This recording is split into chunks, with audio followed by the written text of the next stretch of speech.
Good evening, ladies and gentlemen. Today I'm going to be covering some more Star Wars, the Book of the Sith. It is a Jedi's point of view here, and of course I'm just going to get right into the reading here. I'm really excited to read more of this book. I'm on the last chapter. It is Darth Sidious's entry, as he was the last Sith to possess this book, obviously, being the last Sith in the galaxy, technically. And yeah, let's just jump right in, guys. Don't forget to like the video, subscribe for more Star Wars content, nerd content. I'm literally just doing anything nowadays. I just love everything, so I'm just making YouTube content. But let's get in there. All right, ladies and gentlemen, we're into Absolute Power by Darth Sidious. Looking back on these words from a remove of nearly 20 years, I should have moved more quickly in silencing the Senate. The contemptible body became a cesspool of grandstanding simpletons. So, Absolute Power by Darth Sidious. The writings I have collected in this volume appear in their original forms. Many are fragments of what once were longer works, but the preservation of what remains is less important than the recognition of how they led to my new vision of the Sith Order. The following three books, The Weakness of Inferiors, The Book of Anger, and The Manipulation of Life, present how I achieved absolute power, how I shall maintain it through the galaxy, and how I will reshape the galaxy through the ages to come. And it goes, so simple in concept, yet I am bound by the incompetence of others. I trust that my commanders will stifle dissent, but frequently it grows louder. Had I not foreseen my eternal triumph, I might be troubled. And Sidious overclocking as fuck always, dude. And then there's some Coruscant art there, and we're on to the weakness of inferiors. The Empire has only begun to be built, but its foundation is the anger of the dark side. Although the mindless subjects know nothing of this shadowy majesty, the true power of the Empire originates within its Emperor. The promises laid out by the Rule of Two have been fulfilled. The Sith have been brought to glory and the Jedi to destruction. As Darth Bane and Mother Talzin knew, the weakness of inferiors is self-evident. The weak do not understand the Force. They are ignorant and lack power, but they may still be exploited for gain. No ruler can manage an entity as complex and populated as the galaxy without knowing how to manipulate others. Fear is the spark that drove my march to power. Even now it fuels the engine of my empire. The weak must be trained to fear, and the consequences of betrayal they must dread what their neighbor's loyalty is greater than their own. The anxious will whip themselves into hysterical nationalism without further prompting, for fear is self-perpetuating. The weak live in terror that they will be judged for their failings and be put on display, that they will be punished. It is a belief that they should not be discouraged. Basically what Hitler did in World War II. That's what it sounds like, bro. He turned his neighbors on each other. Luke goes, Palpatine was wrong. Those who live under fear can't wait to throw off that yoke. I've seen footage taken after the news of the Emperor's death at Endor hit the news net. The people of Coruscant celebrated louder and longer than anyone. It's true. We saw it in the movie. It is maddening educating this rabble. With the Empire now nearly a generation old, my Imperial governors should at least understand the principle of the law of fear, yet I have better success trying to teach Aberesh to a Gungan. Lit, dude. He's roasting everyone that works under him, which makes sense. Then we have the False War. There's Sidious being the Phantom Menace there. Look at him being all gross with the clones and the droids. He created both sides of the war. So fear was a necessary component in destroying the Jedi and burying away the putrefying vestiges of the Republic. But first I had to create that fear of revolution, of destruction, and of death. I had to create a war on a massive scale. My apprentice Count Dooku rallied star systems in his banner, inflaming passions among Rim citizens. This naturally deepened the fears of core residents who clamored for protection like brush knits, muling for their mothers. The clone army I had prepared was met with applause and relief, and so began the Clone Wars. It did not matter at all that I dictated orders to the Separatists through my apprentice, nor that every Republic victory was followed with a carefully planned defeat. The benefits of the false war were countless. From the clone army came a battle fleet and an arsenal of new mechanized weapons of war. Overnight, the Republic had a class of military elites who swore their loyalty to the Supreme Chancellor. The senators feared that being painted as disloyal would make them unelectable, so they supported measures to dismantle all checks on centralized power. On the opposite side, the Trade Federation, the Commerce Guild, and the other corporate conglomerates joined together to protect their profits. They unknowingly pledged their allegiance to the Sith. The Jedi did not want war, but they had little choice. They had to join the fight lest they face public scorn.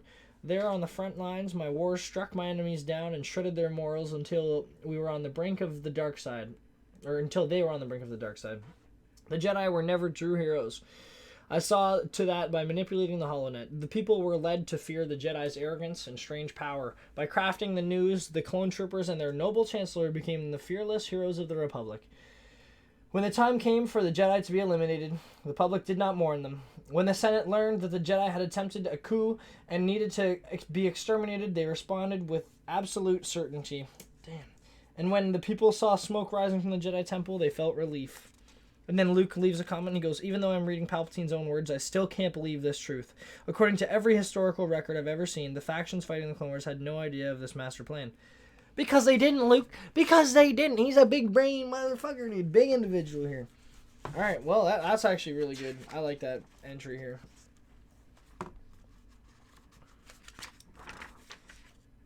And then I'm going to skip. The next one's just about the useful bureaucrats. So it's literally just talking about spy networks and stuff. It's nothing interesting there. And then we're going to go to hiding in plain sight. So there's Sidious in his multiple forms. The galaxy is free of Jedi, and the citizens rejoice. Therefore, it would be foolish to replace their regime with an identical system led by the Sith, at least publicly.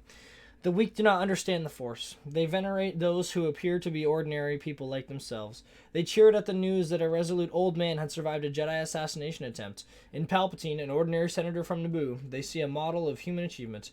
My apprentice and other agents of my will are fearsome embodiments of the dark side. Mere rumors of their presence are enough to frighten citizens into obedience, but those same citizens must not know that a Sith Lord has constructed the Galactic Empire until it is too late. And then he goes, but that hidden truth is in no way diminishes my triumph. The Sith have long operated from the shadows, and the 1,000-year wait of Darth Bane is over. The Sith have exacted their revenge, the galaxy praises the Empire, and the feeble-minded are not worthy of understanding its true origins. Like Darth Bane and my master before me, I have honed the tools of deception. Darth Bane kept a low profile, but it was Darth Plagueis who, as the public face of intergalactic banking clan, shaped the economies of entire regions. In truth, everyone wears a mask. When speaking to others, a false persona can charm, seduce, or frighten. A Sith knows that all interactions are masked. It is no great difficulty to don multiple masks when the situation demands it. All beings want to make sense of their reality, but none of them wish to think too deeply. They gravitate towards words that confirm their existing suspicions. In my decades as ambassador, senator, and supreme chancellor, I did not once encounter an exception to this rule. It was true whether I was reminding the Senate of the need for more war powers, or sitting across from Master Yoda and convincing him to send more Jedi Knights into harm's way. None suspected the duplicity of my identity. In fact, so convinced were the Jedi of their superior insight that they were the easiest to deceive. Then Luke leaves a comment here on that, that he sat across from Master Yoda. He goes, that the Sith pulled off such a monumental deception back when the Jedi were at their most powerful. Let's just say I'm keeping my eyes open for trouble. And that is exactly what he said in The Last Jedi as well. At the height of their power, they lost to Sidious. He was Palpatine's propagandist, worked so well that many people born during the Dark Times believed the Jedi were a myth. And then we have the Book of Anger, which is a couple pages long, the manipulation of life, and then that's it. So I think, you know what? It's only been 8 minutes. Let's keep reading, boys and girls. So the Book of Anger. There, it looks like Vader there. Yeah. So, no, Malgus. Malgus harnessed the Force Maelstrom to annihilate the unready. So, the Book of Anger. Through the principles of anger, I will structure and maintain my empire. The writings of Darth Malgus confirm that anger, combined with will, is the key to power. When anger intensifies to rage, it is unstoppable. Malgus submitted utterly to the dark side, and doing so made him an exemplary warrior. His battlefield feats have never been duplicated. It must be understood that anger can be funneled through the body and released near the heart at the vital gates. The destruction that can be unleashed by this method is immense. Thousands of enemies can be annihilated in a single act of malice. In time, the channeled anger of the dark side will prove just as destructive as the Death Star. There will no longer be a need for costly constructions. Already, I have perfected the Force Maelstrom, which creates an invulnerable energy sphere to block incoming attacks while bombarding enemies with debris and electrifying them with bolts of lightning. This technique can be increased into a Force Storm. The churning energy mass of a Force Storm can consume everything it touches, for at its eye is pure hate. just as a black hole devours the star.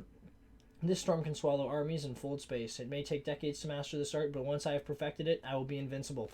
Which he did do that move in episode 9, boys and girls, in The Rise of Skywalker. He was doing a force storm, took out the entire Republic fleet. Everybody, they're all paralyzed, bro. Game over.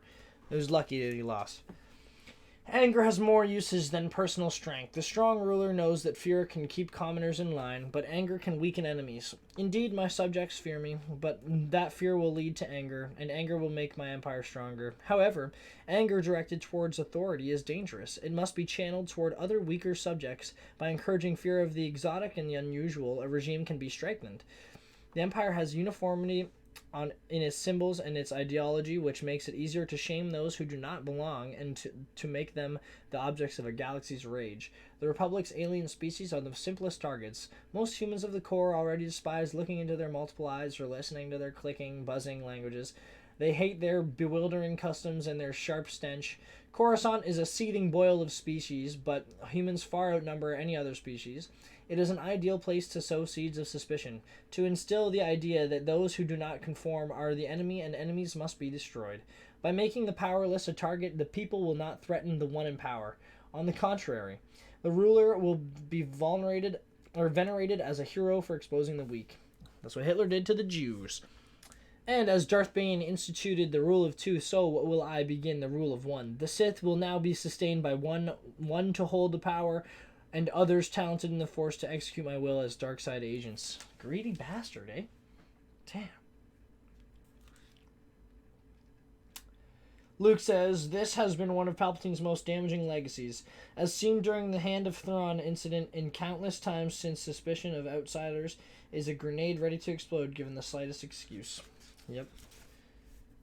Just like Obama did. Started a race war. Although the Jedi Order has been obliterated, many Force sensitives have survived. Those who still hold to the belief that there is virtue in peace or in closing oneself off to sensation will be made to conform. They must find value in the ways of the dark. Unleashing their anger is fundamental for drawing them into my fold, as well as for them to gain an understanding of the dark side. For it is in anger that Force users are strongest. Once tapped, this emotion can turn idealists into slaves. Even those with brightly burning passions, those who vow to resist with their dying breath, can be broken in 3 simple steps. First, they must be tempted. The strong-willed always have something they desire or something they possess that they fear to lose. Anakin and Padme. They will see their drive to protect this item as noble. By encouraging this delusion, a puppet is created. Second, the puppets must be tested by creating an immediate danger or placing the subjects in peril. They will be forced to make a decision. Crazed by fear and the mere thought of losing what they hold dear, they will do anything that is asked of them, if only to preserve their most cherished desires. Dude, Sidious did this, and he knew what he was doing all along. He always knew what he was doing. As soon as he told Anakin that he was the Sith Lord, he knew he would go tell Mace Windu, and they'd all come try to kill him. And then he knew Anakin would come and try to stop him because he had what he wanted. He knew how to save Padme's life. And Anakin came and fucking fell to the dark side. And then third, they must be forced to submit. A moment will arise when they will take a step too far in panic or fear. They will hurt others or commit a crime in such a way the outside world will never forgive. After that moment, there is no return from the dark side. Some who have been ensnared will choose to end their lives. Most, however, will accept the role as new warriors of the dark side. One life has ended and a better one has begun. As the new rule of 1 is enacted, I will be free to enlist a throng of dark side followers. These talented mimics will be trained to replicate a smattering of my abilities, will never even be a fraction of my authority. The Inquisitor Torius is an arm of Imperial intelligence tasked with extracting information through torture. The most effective will serve as Grand Inquisitors, and the best of those will be selected as the Emperor's hands. These elite agents will be handpicked for loyalty and stealth. They shall be unseen enforcers across the breadth of my vast dominion. The red-robed royal guard will protect me from those who think themselves worthy of the audience with their emperor.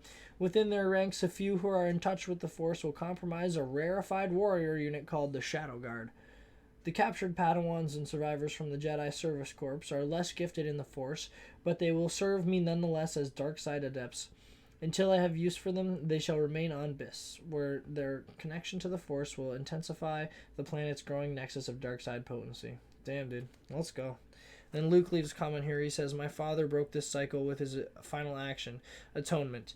By destroying Palpatine, he restored balance to the Force.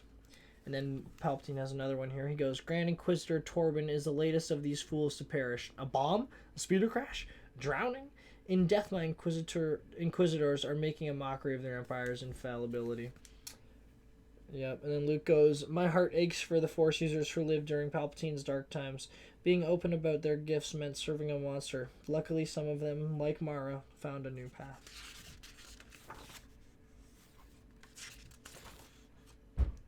Last page, boys. The manipulation of life. Right here and there. Let's get right into it. The future of my empire is found in the mysteries of life, how to hold on to it so that my reign will never end, and how to twist it to create colossi that will do my bidding. Not even nature can stand in my way. I have mastered the dark side arts of deception, fear, and anger, but the science of darkness, represented by the writings of Sidious'S Sin and Darth Plagueis, is open for exploration. Amusingly, the philosophies of the two authors could not be more opposed. Both Sith Lords understood that living things are not special. They are a resource to be harvested and shaped by the powerful. Through the dark side, I can make many new shapes. The alchemy developed by Sin is being perfected on Biss, where my dark side adepts join their potent skills to warp life on a broad scale.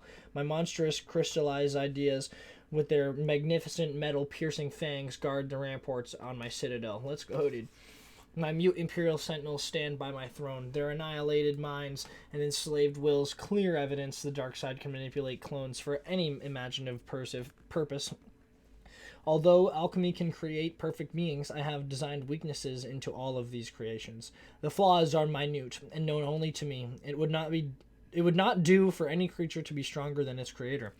These experiments will lead to greater opportunities for me to create new beings of my own design.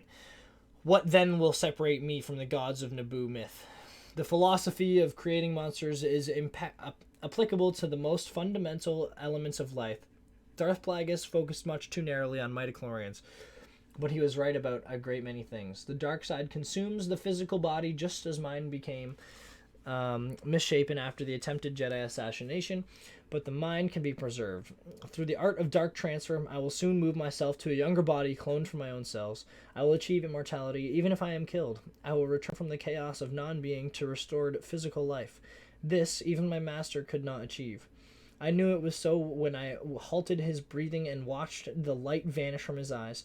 He sought the secret of life to live forever, but I took his life. I remain the ultimate Sith. Throughout the eras, the Sith foretold of a being who would destroy their order and rebuild it stronger than before. I do not care about ancient prophecies. The approval of the dead is meaningless, yet it is clear that the Sithari could be no other than me. The Imperial Age has begun. I have centuries to expound on my philosophies, yet knowledge flows from the dark side writings collected here. Let these pages mark the inception of the first book of the Sith. And he leaves a little note here. He goes, my empire, so perfect in vision, has at times proved infuriating in its implementation because of the sloth and stupidity of my underlings. Even Vader, my minor masterpiece, is often weak and indecisive. It is fortunate that I have an entirety to outlive his errors. Yeah, that's what's up, dude. And then Luke has another message here, and this is the last entry of the Book of the Sith. So Luke says, no Sith has truly cared for another being. I understand that the lure of individual power is seductive, but to follow the Sith, to give up on others, it's the death of hope. I sometimes wonder how they attract any followers at all. It's because other people don't have hope as well. And that's it. It's the Book of the Sith. Complete reading of the Book of the Sith on the channel, A Jedi's Point of View. It's been your boy, but we covered literally exactly what they did in episode 9 there. Sidious literally said that he's going to make a clone out of his own cells and put his consciousness in it. So it's pretty lit. I think that's awesome. I think that's obviously what they were going to do for episode 9 anyways, after they got rid of Snoke for whatever reason, and then try to turn that into a story. But if you guys made it to the end of the video, I appreciate you so much. I love you guys. May the Force be with you. And don't forget to like, subscribe, share on Twitter, TikTok, YouTube, everything, bro. Get it going. I love you guys. Don't forget it. See you later.